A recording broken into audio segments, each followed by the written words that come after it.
नमस्कार, खबरों की खबर में आपका स्वागत है। महाराष्ट्र विधानसभा चुनाव का परिणाम सामने आ गया है। राज्य में फिर से भाजपा की सरकार बनने की पूरी संभावना है, लेकिन उसकी सहयोगी पार्टी शिवसेना थोड़ी सी असमंजस की स्थिति में है। उसे समझ में नहीं आ रहा है कि आखिर वो करे तो क्या करे।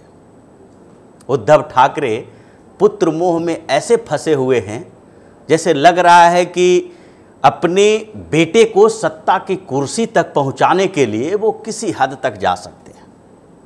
उद्धव ठाकरे के बयानों से महाभारत की वो घटना याद आ जाती है, जब धृतराष्ट्र ने सब कुछ जानते हुए भी पुत्र मोह में पूरे साम्राज्य का नाश कर दिया। धृतराष्ट्र को सब कुछ पता था कि आखिरकार पलड़ा किसका भारी है, किसके पक्ष में है, लेकिन फिर भी वो सामान्य स्तर पर यानी कि नज़दीक के फायदे को देखने के लिए दूर का फायदा नहीं देख पाए। वो समझ नहीं पाए कि अभी कुछ समय के लिए सत्ता देने के बावजूद हम लंबे समय तक सत्ता का उपभोग कर पाएंगे या नहीं। उद्धव ठाकरे की स्थिति उसी तरह की हो गई है। परिणाम की घोषणा होने से पहले ही, जैसे ही रिजल्ट के लिए ये दिखाई देने लगा, ट्रेंड्स पता चलने लगा कि अब किस पार्टी को कितनी सीटें मिलने वाली है, उस बीच ही उद्धव ठाकरे उत्साहित हो गए। और कहा जाए उत्साहित नहीं, अति उत्साहित हो गए। उनका उत्साह इतना बढ़ गया कि वो इस बीच बयान देने लगे, और वो बयान अपने सहयोगी पार्टी से बहुत इतर था, बहुत अलग था। सहयोगी पार्टी को नाराज करने वाली थी, यानी भाजपा के खिलाफ बयान देने लगे। उन्हें समझ में नहीं आ रहा था कि उनके बयानों से गठबंधन पर क्या प्रभाव पड़ेगा। वो नेगोशिएशन के मोड में पहले से ही आ गए, जबकि उनकी जीत नहीं थी, बड़ी जीत नहीं थी, और उनको विधानसभा चुनाव में कोई बहुत ज़्यादा फायदा भी नहीं हुआ। लेकिन फिर भी सिर्फ इस आधार पर कि भाजपा अकेले सरकार नहीं बना सकती है, उनका नेगोशिएशन का तरीका बदल गया। पत्रकारों ने जब उनसे पूछा कि क्या आदित्य ठाकरे मुख्यमंत्री बनेंगे, तो उन्होंने उसी अंदाज में जवाब दिया कि आपके मुंह में गुड़ शक्कर, घी शक्कर, यानी कि आपकी जो मनोकामना है वो पूरी हो, और यही हम भी चाहते हैं। और उन्होंने 50-50 फार्मूला दे दिया। उनके 50-50 फार्मूला का मायने कई निकाले जा सकते हैं, लेकिन सबसे बड़े मायने जो थे, जो उनके कहने का तरीका था, उससे यही लगता है कि उद्धव ठाकरे चाहते हैं कि किसी तरह आदित्य ठाकरे को मुख्यमंत्री बनाया जाए, यानी कि 2.5 साल मुख्यमंत्री भाजपा बनाए और 2.5 साल मुख्यमंत्री का पद शिवसेना को जाए। पहला उन्होंने इस तरह का फार्मूला दिया। और दूसरी बात जो उन्होंने प्रेस कॉन्फ्रेंस में कही, वो भी गठबंधन धर्म, जिसे कह सकते हैं कि चुनाव के पहले, यानी कि चुनाव होने से पहले जो गठबंधन किया जाता है, उसमें ये माना जाता है कि सीट शेयरिंग के साथ साथ बहुत सारे मुद्दों पे बात हुई होगी, और मुख्यमंत्री किसका होगा इस पर भी बात हुई होगी। तभी दोनों पार्टियों ने विचारों के साथ मेल जोल करके अपनी विचारधाराओं को एक साथ लेकर आगे बढ़ने की बात की होगी। और ऐसे चुनाव से पहले भी ये बात कही जा रही थी कि शिवसेना और भाजपा के बीच गठबंधन का सबसे बड़ा आधार यही रहा कि सीट शेयरिंग में फाइनल होने के बाद जब सीट का बंटवारा हो गया, तो इस बात पे बात बनी थी कि जिस पार्टी को ज़्यादा सीटें आएगी, सरकार उसी की बनेगी और मुख्यमंत्री उसी के होंगे। लेकिन स्थितियां तो शिवसेना के खिलाफ जा रही है। शिवसेना और भाजपा के बीच सीटों में लगभग 50 सीटों का अंतर है। आधी सीटें कह सकते हैं, आधी से एक आध दो ज़्यादा सीटें शिवसेना के पास आई है। और जब शिवसेना को इतनी कम सीट आई है, तो उसे खुद ही सरेंडर कर देना चाहिए था, और गठबंधन में जो चुनाव पूर्व गठबंधन होते हैं उसके धर्म को निर्वहन करते हुए बोलना चाहिए था कि भाजपा बड़ी पार्टी बन के उभरी है, बड़े भाई की भूमिका में है, तो ऐसी स्थिति में भाजपा के मुख्यमंत्री होंगे। लेकिन उन्होंने ऐसा नहीं कहा। सबसे पहले तो उन्होंने इस बात से ही नकार दिया कि वहाँ पर कोई बड़े और छोटे हैं, यानी कि बड़े भाई की बात जो की जा रही थी कि भाजपा बड़े भाई की भूमिका में महाराष्ट्र में आ गई है, उस बात से उन्होंने इनकार कर दिया। उन्होंने कहा कि दोनों बराबर हैं, लेकिन सीट और वोट परसेंटेज के हिसाब से देखें तो दोनों बराबर नहीं हैं। भाजपा 105 सीट ला चुकी है, जबकि शिवसेना 56 सीटों पे अटके हुए हैं। तो ऐसे में दोनों बराबर कैसे कह सकते हैं? वोट परसेंटेज को भी अगर देखें तो दोनों के सम्मिलित वोट को अगर देखा जाए तो 41% से ऊपर वोट दोनों को मिला है, लेकिन उसमें भाजपा का शेयर कितना है?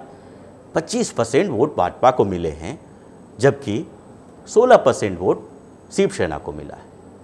अब इस असमानता के बावजूद उद्धव ठाकरे किस ख्वाब में, भ्रम में जी रहे हैं, ये समझ से परे है।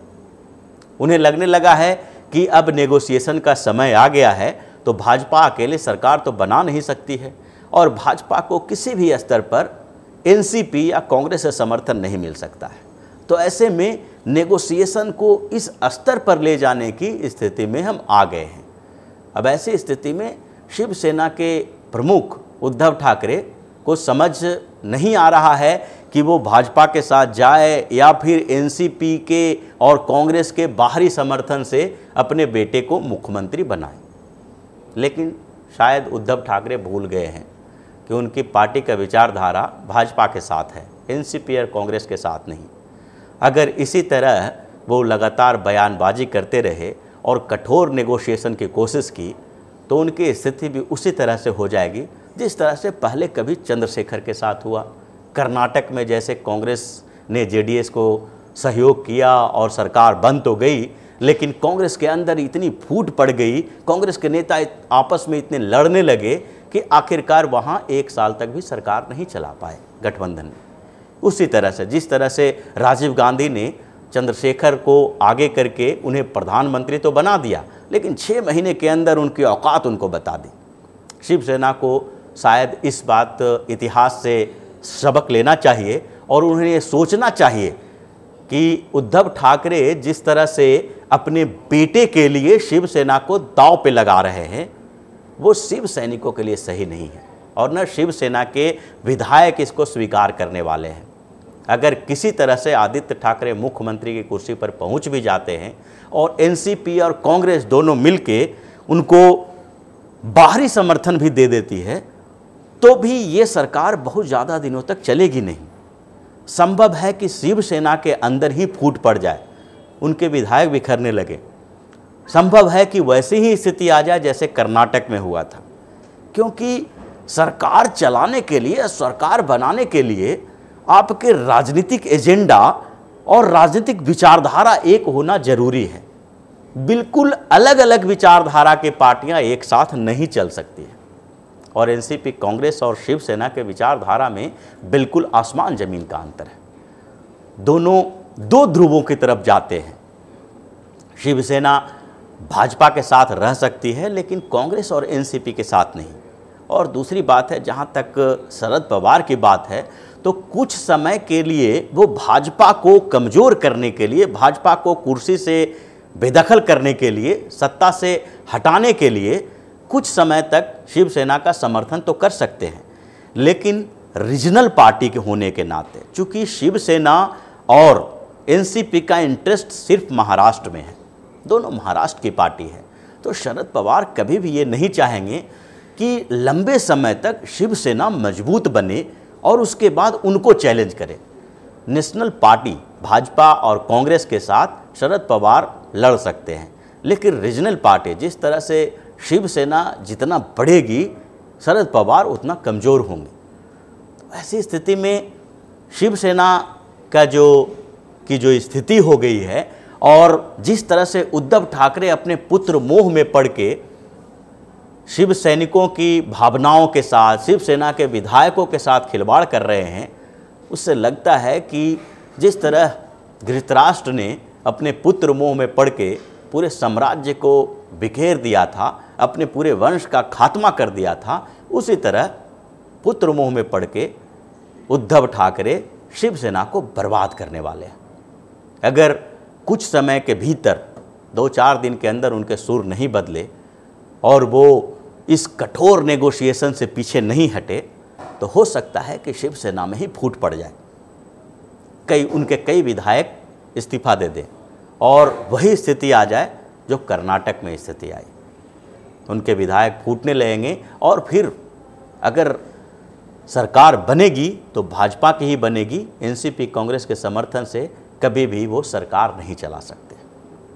तो इसी तरह की खबरों के साथ फिर से हाजिर होंगे। तब तक के लिए बने रहिए ओपिनियन पोस्ट इंटरनेट टीवी के साथ और देखते रहिए हमारा प्रोग्राम, ताकि हम आप तक ऐसी ही खबरें लाते रहें। नमस्कार। अगर आपको हमारा वीडियो पसंद आया हो तो इसे लाइक करें, हमारे चैनल को सब्सक्राइब करें और हाँ, बेल आइकन दबाना ना भूलें ताकि आप तक हमारे वीडियो की नोटिफिकेशन पहुंचती रहे। आप अपना सुझाव हमें कमेंट बॉक्स में दे सकते हैं। हमारे साथ जुड़ने के लिए शुक्रिया।